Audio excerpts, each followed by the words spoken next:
Hello friends, welcome my YouTube channel. मैं संपत सिंह। आज आपके लिए जो टॉपिक लेके आया हूँ वो एक ह्यूमन डिजीज़ है जो वर्तमान में काफ़ी समस्या का टॉपिक है। ये रोग है। तो आप सभी इसका नाम सुने होंगे, ब्लैक फंगस। तो आज हम ब्लैक फंगस के बारे में डिटेल जानकारी लेंगे। ये क्या रोग है, क्यों होता है, किन लोगों को इससे ज़्यादा समस्याओं का सामना करना पड़ेगा या खतरा है, बचाव के क्या उपाय है, रोग के क्या लक्षण है, ये सब हम डिटेल इस वीडियो में जानने वाले हैं। तो ये काफ़ी चर्चा इसके बारे में चारों ओर होती है। आपने भी सुना होगा, आप सभी इससे परिचित भी होंगे ब्लैक फंगस से। तो वही है, ये एक ह्यूमन डिजीज़ है और काफ़ी समय से ये मौजूद है, लेकिन इसके पहले गिने चुने ही कुछ केस आते थे, बहुत ही माइनर। लेकिन कोविड के कारण इसने थोड़ा सा भयानक रूप ले लिया है। तो चलो जानते हैं क्या है ब्लैक फंगस। तो ब्लैक फंगस का अगर हम देखेंगे माइक्रोस्कोप से तो हमको कुछ ऐसा डायग्राम इसका नज़र आता है। अब इसको और क्या नाम इसका प्रचलित चल रहा है, वो है इसका म्यूकर माइकोसिस भी इसको कहते हैं। तो ये एक ही बात है, ब्लैक फंगस कह दो या म्यूकर माइकोसिस कह दो।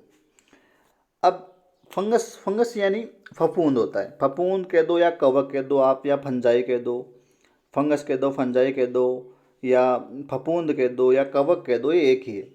ये क्या है, जो फंगस होते हैं वो आपकी जो भी सड़ी गली जो सामग्री होते हैं वहाँ ये अपना जीवन यापन करते हैं, उससे ये अपना भोजन लेते हैं और नमी वाले स्थान पर ज़्यादातर ये मिलते हैं और ये हर जगह मौजूद आपको मिल जाएंगे। तो ये क्या है, कवक की है, एक जाति है फफूंद की, म्यूकर माइकोसिस या ब्लैक फंगस जिसको कहते हैं। ब्लैक दिखने के कारण इसको ब्लैक कहा जाता है। अब नेक्स्ट बात आती है कि क्या है ब्लैक फंगस। ब्लैक फंगस है क्या रियल में, तो इसके बारे में देखते हैं क्या है ब्लैक फंगस। तो ब्लैक फंगस क्या है, एक तरह का फंगल यानी कवक या फफूंद का इन्फेक्शन है जो तेज़ी से नाक के माध्यम से साइनस साइनस यानी नाक की नली के आसपास छेदों में क्या आ जाती है, सूजन। फिर ये नाक के माध्यम से जाता है आँख में, आँख को प्रभावित करता है और अंत में वहाँ से चला जाता है हमारे ब्रेन यानी दिमाग में, संक्रमण करता है, जिसे व्यक्ति में कोमा में चला जाता है और फिर अंत में उसकी क्या हो जाती है, मृत्यु निश्चित हो जाती है। अगर हमारे दिमाग में इसने संक्रमण कर दिया तो फिर बचने के कोई चांसेस नहीं रहते हैं। तो इसका समय पर इलाज होना बहुत ही ज़रूरी है। नेक्स्ट बात आती है कि कोविड-19 के मरीजों या फिर ठीक हो चुके मरीजों में खतरनाक साबित हो रहा है, खासकर ये उन्हीं को प्रभावित कर रहा है। अगर समय पर ध्यान ना दिया गया हो तो 50 से 80% मरीजों की मौत इससे हो सकती है। ये एक फंगल इन्फेक्शन है जो कि खास तौर पर उन लोगों को संक्रमित करता है जो किसी ना किसी बीमारी की वजह से दवाओं पर है। क्यों, जो दवाओं पर रहेगा या दवाएं वगैरह औषधियाँ वगैरह लेता रहेगा तो वो किसी न किसी रोग से ग्रसित होगा। तो रोग से ग्रसित होगा तो इसकी इम्यूनिटी यानी रोग प्रतिरोधक क्षमता भी क्या मिलेगी, कमज़ोर मिलेगी। और रोग प्रतिरोधक क्षमता कमज़ोर मिलेगी तो इसको अपना प्रसार करने का मौका मिल जाएगा। ये जो रोग है, ये रोग कई समय से हमारे बीच में है। अभी हम पहले बात कर रहे थे, पहले ये रोग यौगिक जल नेति यानी पानी से नाक की सफाई करने से होता था। इस दौरान गंदे या साफ पानी, अगर हमने गंदा पानी या साफ पानी नहीं लिया काम में और ऐसे ही कोई गलत पानी का इस्तेमाल कर लिया या बिना उबाला हुआ या बिना छाना हुआ पानी काम में ले लिया तो उस दौरान ये ब्लैक फंगस का इन्फेक्शन या संक्रमण होता था। जल नेति आप सभी जानते होंगे, नहीं जानते तो डायग्राम से आप समझ सकते हो कि इसके माध्यम से इधर से नाक से पानी अंदर लेना होता है और दूसरे से बाहर निकालना होता है, इससे नाक की सफाई की जाती है। लेकिन इसमें उबाला हुआ छाना हुआ पानी काम में लिया जाता है और अगर इसमें हम लापरवाही करते हैं तो इससे ब्लैक फंगस होने की संभावना बढ़ जाती है। ये होता था पहले, इस प्रकार ये रोग के कुछ गिने चुने मामले आते थे। अभी इसका मामला थोड़ा सा ज़्यादा हो गया है। रोग का प्रसार कैसे होता है, तो ये हवा के माध्यम से, पानी या नमी के माध्यम से साइनस या फेफड़ों में संक्रमण फैल जाता है और मोस्टली ये हमारे शरीर में नाक के माध्यम से ही जाता है। तो नमी में बहुत जल्दी ग्रोथ करता है, वृद्धि करता है। हवा के माध्यम से फेफड़ों में भी ये संक्रमण फैला सकता है। मोस्ट बात आती है रोग के लक्षण, कैसे पहचानोगे आप रोग को। तो इसमें क्या हो जाता है, नाक आदमी का बंद रहना, नाक से बदबूदार भूरा काला खूनी पानी आना। ये मोस्ट इम्पोर्टेंट इसका पहला लक्षण यही है कि नाक से बदबूदार भूरा काला खूनी पानी आता है, नाक से खून भी आता है, चेहरे पे सूजन होना, दर्द होना और चेहरे पे थोड़ी लालिमा हो जाती है और सुन सा फील होता है, यानी सुन हो जाता है चेहरा। दांतों में दर्द होता है, तालू नाक या चेहरे पर काले निशान होने लग जाते हैं और मुंह में छाले होने लग जाते हैं। इसके अलावा आँख में सूजन होना, आँख का अंदर से लाल हो जाना, आँख का ना खुलना या खुल नहीं पाना, दिखाई कम देना या बिल्कुल भी दिखाई नहीं देना, या फिर क्या धुंधला दिखाई देता है।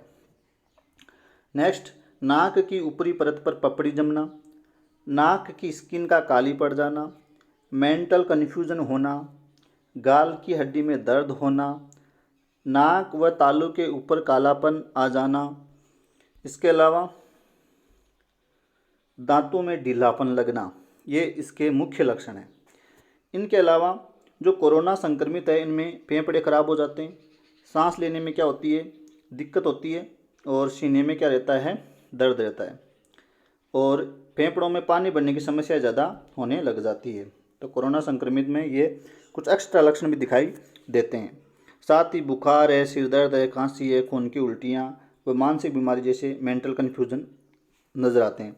तो ये आप देख सकते हो इस प्रकार, ये आँख में सूजन, ये ऐसे लाल होना या सूजन आना, काला होना, इस प्रकार आँख का बंद होना, आँख का लाल होना, अंदर ऐसी मुवाद सी काला सा बढ़ जाना, ये इसके लक्षण हैं। अब बात करें कि आपका जो कवक है वो मिलता कहाँ है। तो कवक के बारे में बात कर चुके हैं, ये हर जगह आपको मिल जाएगा। इसका निवास स्थान ये हर जगह घरों में हमारे हर जगह मिलता है। ये हमारे त्वचा पर भी हो सकता है, लेकिन जिनका इम्यून सिस्टम मजबूत है तो वो उसको क्या कर देगा, इन्फेक्शन होने से हमको बचा लेगा, ये फैलेगा नहीं आसानी से, क्योंकि हमारा इम्यून सिस्टम इसके लिए पर्याप्त होता है। लेकिन कई कारणों से जब इम्यून सिस्टम कमज़ोर पड़ जाता है तो इसको फैलने का मौका मिल जाता है।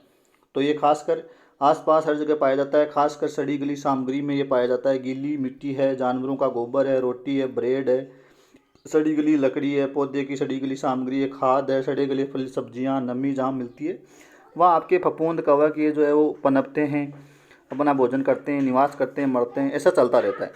लेकिन ये हमको प्रभावित नहीं करते क्योंकि हमारा इम्यून सिस्टम इसको नष्ट कर देता है। आदि सामग्री पर ये पाया जाता है और नमी में बहुत तेज़ी से क्या करता है, वृद्धि करता है। नेक्स्ट बात आती है बचाव के क्या उपाय है या तरीके हैं। तो इसमें क्या करना पड़ता है, ब्लड शुगर वाले जो होते हैं, यानी जिसको डायबिटीज़ यानी मधुमेह की जो प्रॉब्लम होती है शुगर की, उनमें ये बहुत ज़्यादा घातक हो जाता है या उनको बहुत ज़्यादा प्रभावित करता है। तो ब्लड शुगर को क्या रखें, कंट्रोल में रखना बहुत ज़रूरी होता है। अपना ब्लड शुगर बार बार चेक करते रहें।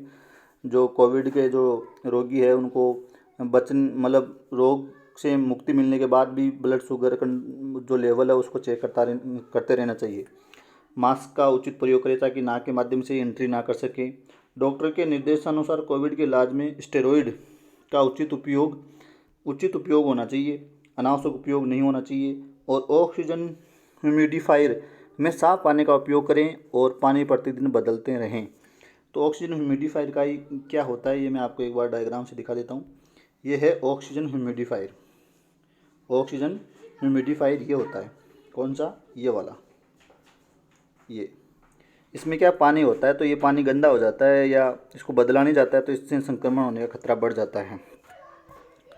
साथ ही बचाव के और क्या उपाय है, रेडियो इमेजिंग में लगातार मॉनिटरिंग करें यानी MIR करें और डेक्सामेथासोन का अनुचित उपयोग ना करें, समय पर इसका इस्तेमाल किया जाए। ज़्यादा यह एक स्टेरॉइड है जो हमारे इम्यून सिस्टम को क्या करता है, सप्रेस करता है, दबाता है, ताकि वो ज़्यादा अंदर मार धाड़ नहीं करें, वरना हमारा इम्यून सिस्टम हमारे पर ही घातक हो जाता है। इसलिए डेक्सामेथासोन दिया जाता है ताकि हमारा इम्यून सिस्टम हमको ही प्रभावित ना करे। लेकिन जब इसका अनुचित उपयोग होता है डेक्सामेथासोन का, ये स्टेरॉइड होता है जिससे ये हमारा इम्यून सिस्टम को सप्रेस कर देता है, दबा देता है, रोक देता है, न्यूट्रल कर देता है, जिससे जो अन्य जो रोग है जैसे ये आपके ब्लैक फंगस वगैरह है उनको मौका मिल जाता है अपने फैलाने के। किन लोगों में ज़्यादा खतरा है, तो कोविड-19 के जो रोगी है या जो जिसको आप कोरोना रोगी कहते हो उनको बहुत ज़्यादा इसका खतरा है, या जिसको अनियंत्रित डायबिटीज़ है उसको बहुत ज़्यादा खतरा है। इसके अलावा और किसको इसका खतरा ज़्यादा रहता है? इसके अलावा कोविड-19 के इलाज में स्टेरॉइड यानी डेक्सामेथासोन का अत्यधिक यानी अनुचित उपयोग, अंधाधुंध उपयोग करना या सही वक्त पर नहीं करना, या इनकी जानकारी सही डॉक्टरों को नहीं होना, बिना किसी वजह से हर किसी को दे देना। अन्य या कम रोग प्रतिरोधक क्षमता यानी इम्यूनिटी वाली स्थितियाँ, जैसे एड्स के रोगी है तो उनका इम्यून सिस्टम कमज़ोर होता है तो ये उनको हो सकता है। कैंसर के रोगी है या लीवर या किडनी का ट्रांसप्लांट हुआ है, तो ऐसे कुछ कुछ कुछ दवाइयाँ हैं, कुछ एंटी फंगल ट्रीटमेंट वाले व्यक्तियों में इसके होने की संभावना बहुत ज़्यादा होती है। हर किसी को इसकी नहीं होती, इन्हीं लोगों को ज़्यादा खतरा रहता है इसका। रोग होने के क्या कारण हैं? तो स्टेरॉयड का अंधाधुंध प्रयोग यानी बिना जानकारी के अनुचित उपयोग में लेना। स्टेरॉयड जैसे मान लो कि कोविड रोग हो गया, तो कोविड से बचने के लिए हमारा इम्यून सिस्टम क्या करता है, उससे लड़ता है। जब अंदर फेफड़ों में ज़्यादा मार दहाड़ हो जाती है, हमारी जो सैनिक सेल्स लड़ती है, तो अंदर फेफड़ों में जगह कम हो जाती है, वो ज़्यादा सेल्स इकट्ठा हो जाती है, सांस लेने में प्रॉब्लम होती है। तो हमारे इम्यून सिस्टम को हमारे लिए ही घातक हो जाता है। इसलिए इम्यून सिस्टम को थोड़ा सा न्यूट्रल करने के लिए स्टेरॉइड दिए जाते हैं, ताकि वो अंदर ज़्यादा मार धाड़ न करें और कुछ समस्याएं न हो। ये कोविड में देखा जाता है।